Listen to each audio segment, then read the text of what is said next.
na saba da ke batun yau ba mu taba rabo ba. Ko a wani lokaci muna a tare baki ya da ni ba, baki taba fushi ba da ni ya so ban yi mantuwa ba.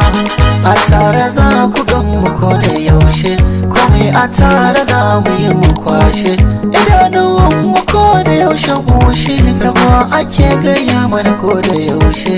To ya zana yi da mutuwa ki ɗauke ni yafi. Ka zamo wani ɓangare na jikina, ba zan bar ka ba.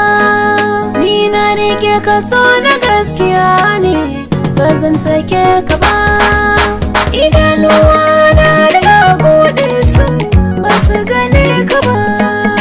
Daɗiran nan ba zan ji ba, komai ba zan iya shi ba. Ko barci ba zan yi ba nan in ban gane ka ba. Misali idan baka nan a duniyar nan, ba zan more ba. Idan ba muke a raye ya zana yi. Idan ba muke a raye ya zana yi.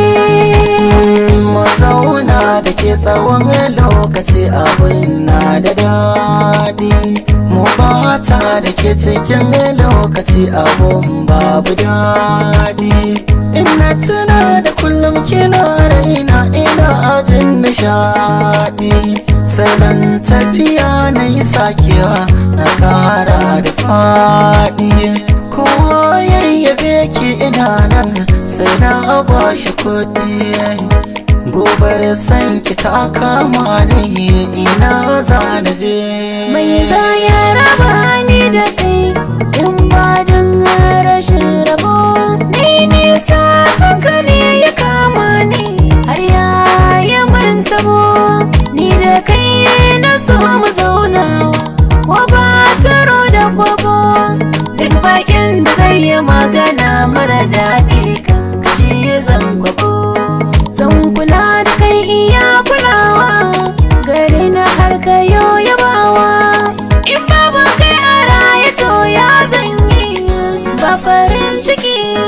Wayo ni idan babu ke a raye ya zana yi.